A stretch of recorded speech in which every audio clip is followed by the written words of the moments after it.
자, 이번에 신규로 편입한 종목인 셀트리온에 대해서 살펴보도록 하겠습니다. 2021년 통계청에서 발표한 자료에 따르면 21년도 작년의 전체 인구 중 65세 이상 인구수 비중은 16.6%였다고 합니다.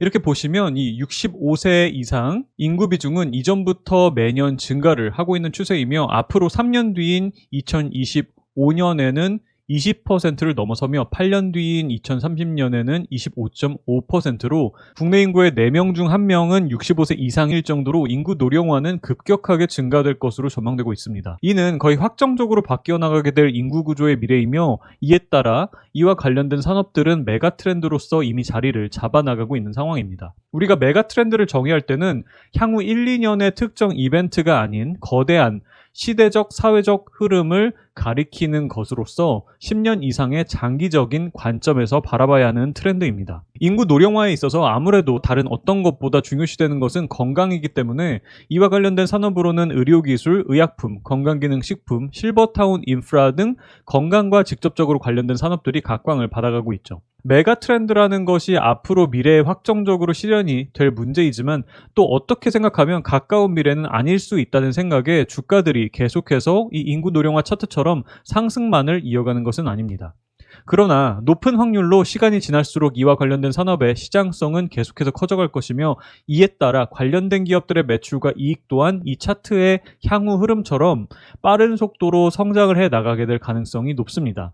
그런 측면에서 우리는 이와 관련된 기업들이 단기적인 이슈들로 하락 조정을 보일 때 사모아가는 전략으로 이러한 메가 트렌드에 발을 담그어 나갈 필요가 있으며 이번에 회원님들과 함께 저희 포트폴리오에 신규로 편입하게 된 셀트리온 역시 국내 대표 의약 회사로서 현재 몇 가지 이슈들로 깊은 하락 조정이 나올 때 이 인구 노령화라는 메가 트렌드에 발을 담그어 보고자 합니다. 셀트리온이라는 기업에 대해서 살펴보기 전에 기업을 조금 더 잘 이해하기 위해서는 바이오시밀러라는 개념에 대해서 먼저 조금 알아볼 필요가 있기 때문에 이 부분에 대해서 먼저 함께 공부를 하고 넘어가도록 할게요. 먼저 어떤 제약회사가 새로운 의약품을 개발하면 특허권을 인정받게 되겠죠. 근데 이 특허권이라는 게 평생을 가는 게 아니라 일반적으로 20년 정도의 기간을 부여받게 됩니다. 그리고 이 20년의 특허 보호 기간이 지나게 되면 그때부터는 다른 제약회사들도 주성분들을 합성해서 똑같이 약을 만들어 팔 수가 있게 돼요. 그래서 우리가 처음 개발한 약은 오리지널이라고 부르고 이 오리지널과 구조적으로 동일하게 만들어낸 약은 복제약이라고 부르죠. 근데 여기서 복제약이라고 하는 건 화학적으로 오리지널과 똑같은 구조로 만들어낸 걸 복제약이라고 부르는데 의약품에는 화학의약품이 아닌 생물의약품이라는 것도 또 있습니다. 여기서부터 조금 어렵죠. 화학의약품은 화학적으로 똑같은 성분으로 제조 공식을 대입해서 만드는 것이기 때문에 오리지널 약과 완벽하게 똑같이 만들어내는 게 가능하겠죠. 그러니 이를 복제약이라고 부르게 됩니다. 그런데 이 생물의약품은 그냥 화학식으로 성분을 합성해서 만드는 것이 아니라 세포를 배양하고 정제해서 만들다 보니 배양하는 조건과 정제하는 방법 등을 완벽하게 오리지널 약과 똑같이 할 수가 없기 때문에 완벽하게 복제를 해내는 것은 불가능하겠죠.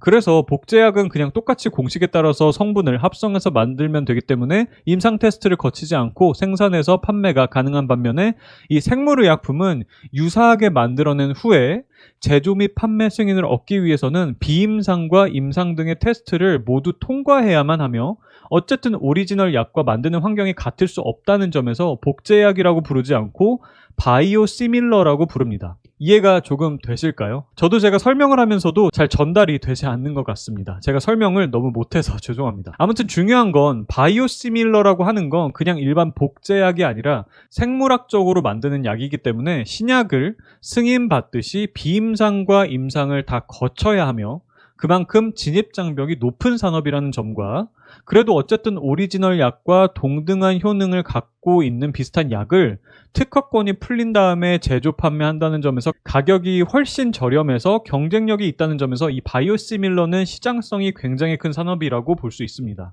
그리고 우리가 오늘 함께 살펴볼 셀트리온은 복제약도 하고 있지만 이보다 바이오시밀러를 주력으로 하고 있는 기업입니다. 자, 셀트리온의 주력 제품들을 살펴보도록 할게요. 먼저 셀트리온의 가장 대표되는 제품은 이 자가 면역 질환 치료 바이오시밀러인 램시마입니다.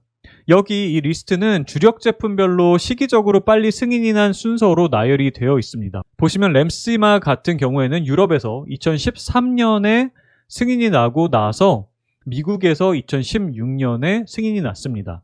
유럽에서 먼저 임상 과정을 통해서 승인이 나고 나면 미국에서는 유럽에서 승인이 난 것을 토대로 빠르게 승인이 나기 때문에 보시면 다 유럽에서 먼저 승인을 진행하고 몇 년 후에 미국에서 승인이 진행된 것을 볼 수 있습니다. 현재는 이렇게 램시마, 트룩시마, 허주마까지가 미국에서 승인이 완료돼서 판매가 되고 있으며 이 램시마 SC 바이오시밀러는 2020년에 유럽에 승인 후 현재 미국에서는 3상이 진행 중에 있으며 유플라이마라고 하는 바이오시밀러는 작년에 유럽 승인 후에 미국 승인 신청을 준비하고 있는 중입니다. 즉 여기까지만 살펴봐도 첫 번째 바이오시밀러인 램시마가 작년에만 미국 시장 점유율이 11% 상승을 하는 등 가파른 성장 중에 있으며 그 외의 제품들도 모두 점유율이 성장 중이며 최근 승인이 난 램시마 SC와 유플라이마 또한 판매가 제대로 시작이 되면 기업의 매출이 또 한 번 크게 상승을 하게 될 것입니다. 그리고 그 후에도 이렇게 후속 바이오시밀러들이 계속해서 연구개발이 되고 있는 상황이기 때문에 앞으로 셀트리온의 실적은 새로운 제품들이 시장에 출시가 됨에 따라서 꾸준하게 성장을 해갈 가능성이 굉장히 높은 상황이죠. 그리고 이러한 실적 성장은 인구가 고령화됨에 따라서 치료제에 대한 수요는 지속적으로 증가를 해 나갈 수밖에 없기 때문에 셀트리온은 우량주라는 것은 이미 많은 분들이 알고 계신 사항이며 앞으로도 인구 고령화라는 메가트렌드 안에서 지속적으로 외형을 키워나가게 될 것입니다. 그렇기 때문에 포트폴리오에 장기적으로 담겨 있으면 좋을 만한 장기 투자 종목이며 최근 여러 이슈들로 인해서 주가가 많이 저렴해진 상태이기 때문에 지금부터 장기적인 미래를 보고 천천히 매집을 해 나가기에는 좋은 시점이라고 판단하여 저희 포트폴리오에 편입을 하게 되었다는 점 참고하시면 좋을 것 같습니다.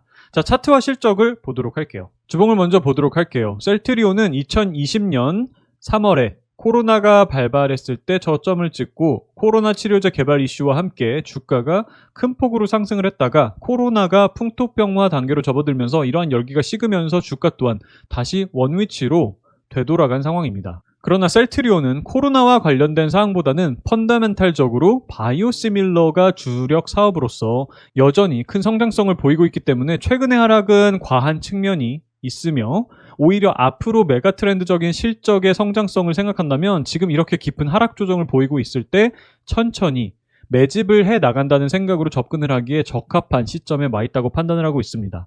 현재 주봉상 아직은 이 하락 추세선 아래에서 하락 추세가 진행이 되고 있는 상황이지만 월봉상 이렇게 보시면 이 파란색 CCI 시그널선이 깊은 과매도 구간으로 진입을 한 상태이며 이렇게 전저점 구간에 거의 근접을 하고 있는 상황으로 현 시점부터 매집을 하며 추가적인 하락이 나온다면 기계적으로 물량을 더 많이 담아갈 수 있기를 기대하며 대응을 해나갈 계획입니다. 워낙 성장성이 있고 우량한 종목이기 때문에 매수 시점을 기다리고 있었던 종목이며 최근 1년 반 가까이 이어지고 있는 깊은 하락세를 통해 이제는 충분히 매집을 시작해볼 만한 시점에 왔다고 판단을 하고 있습니다.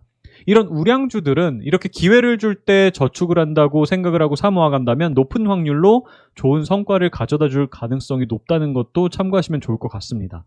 자, 실적을 보도록 할게요. 바이오시밀러들의 약진을 통해서 올해 실적이 지속적으로 이렇게 성장을 해갈 것으로 전망되고 있으며 이러한 추세는 내년 그리고 내후년까지도 계속해서 이어질 것으로 전망되고 있습니다.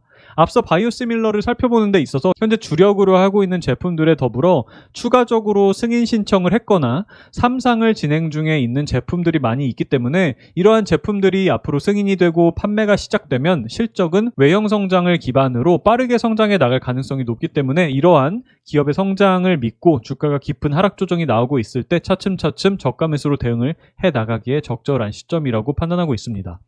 현재 펀은 35배로 절대적 기준에서는 비싸 보일 수 있는 주가지만 이렇게 과거에 100배가 넘는 퍼도 받았던 기업임을 감안한다면 굉장히 저렴한 가격이며 이렇게 과거 5개년치를 봐도 현재 실적 대비 가장 저렴한 구간에서 거래가 되고 있다는 것을 알 수 있습니다. 거기에 자산가치 측면에서도 PBR은 4.82배로 과거에 PBR 11배까지도 받았던 기업이기 때문에 현재 주가 하락을 통해서 밸류에이션은 충분히 저렴해졌다고 판단을 하고 있습니다. 재무 안정성 면에서도 부채 비율은 34%로 낮고 유보율은 2,920%로 높기 때문에 기업의 존속 가능성이나 안정성에 대해서는 전혀 걱정할 필요가 없는 우량 기업이에요. 아마 많은 개인 투자자분들이 여기 이 구간에서 많이 물려서 현재 굉장히 고통스러운 순간을 지나고 있을 거라고 생각을 합니다.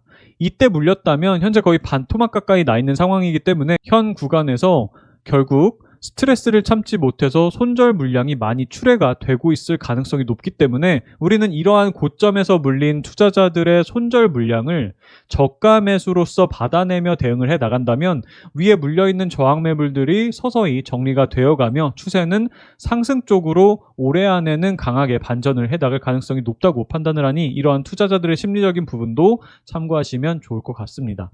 자, 이렇게 해서 오늘은 신규 편입 종목인 셀트리온에 대해서 살펴보았습니다. 어제 소비자 물가 지수가 예상치를 상회하는 결과가 나오면서 기대감이 실망감으로 변하며 오늘 국내 증시 또한 강한 급락이 이어지고 있는데 결국 추세가 구조적으로 완벽히 반전이 되기 위해서는 이러한 투매 구간을 지나며 위에 쌓여있는 저항 매물이 가벼워져야지 그 후에 가볍게 추세적인 반등을 할 수 있게 됩니다. 그러니 지금 시점에서는 공포에 동참해서 감정에 치우친 뇌동매매 최대한 자제를 해주시기를 바라며 이러한 약세 구간을 이용해서 주식을 저가에 매집을 해 나가다 보면 다음에 이어질 추세적인 상승 구간에서는 큰 성과를 낼 수 있으니 이러한 점을 참고하시면서 약해지지 마시고 화이팅 하시기를 바랍니다. 이번 영상은 여기까지 하도록 하겠습니다. 감사합니다.